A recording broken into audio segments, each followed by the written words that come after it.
दोस्तों, जैसा कि हम सभी जानते हैं, हमारे पौराणिक ऋषि मुनि बहुत बड़े ज्ञानी और तपस्वी हुआ करते थे। एक व्यक्ति का जन्म देना उनकी विद्या का एक हिस्सा हुआ करता था।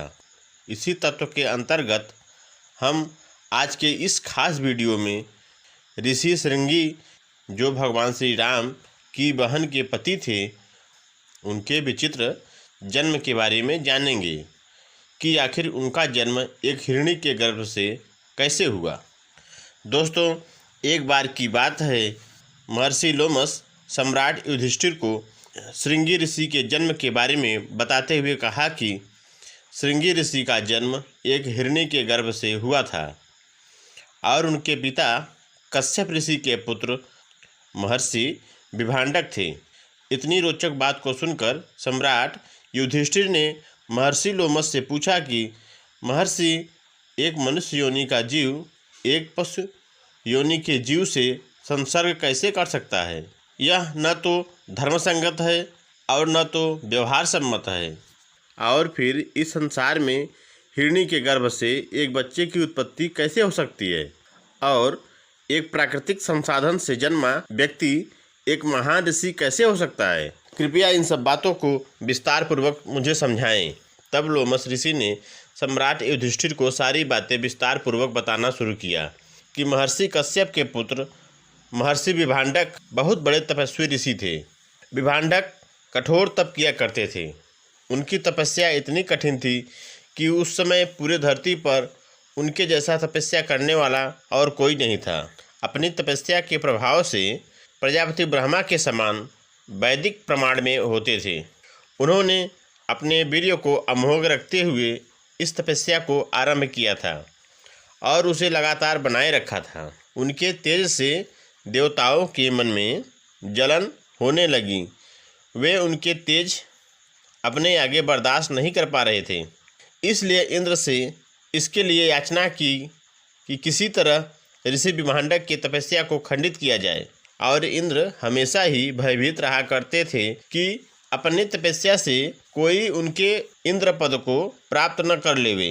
इंद्र देवताओं की बातों में आकर स्वर्ग की सबसे सुंदर अप्सरा उर्वशी को पृथ्वी लोक पर भेजा। सुबह जब स्नान करने के लिए ऋषि विभांडक सरोवर पर गए, तभी इंद्र द्वारा भेजी गई अप्सरा बड़े ही कामुक अंदाज में सरोवर के पास आई और सरोवर में स्नान कर रहे ऋषि विभांडक को लुभाने लगी। ऋषि विभांडक कामुक उर्वशी को देखकर उनके मन में तीव्र कामवासना जाग उठी, जिसके कारण उनका वीर्यपात पानी के अंदर हो गया। पानी में वीर्य गिर जाने के कारण ऋषि विभांडक की वर्षों की तपस्या भंग हो गई। ऋषि का वीर्यपात होते ही उर्वशी अपने स्वर्गलोक चली गई। उसके बाद ऋषि विभांडक को बड़ा पछतावा हुआ और पछताते हुए ऋषि विभांडक अपने आश्रम में चले गए।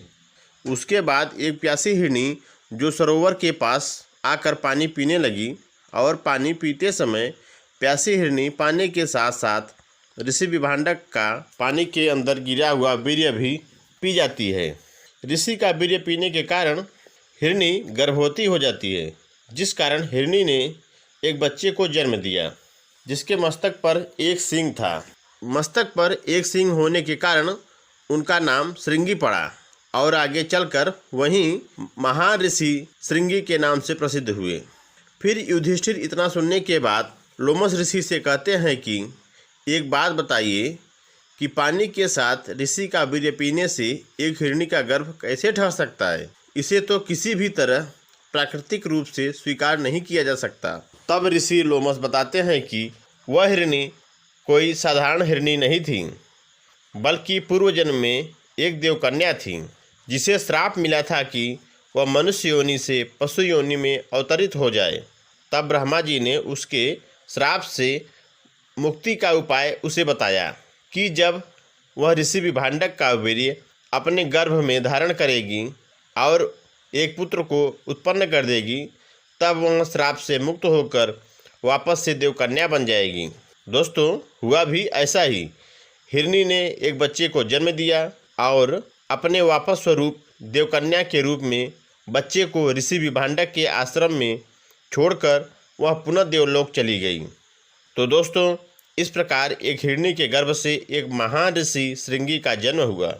तो दोस्तों, यह कहानी कैसी लगी आप हमें कमेंट करके बताएं, और कहानी अच्छी लगी हो तो अपने दोस्तों को शेयर करिए। धन्यवाद।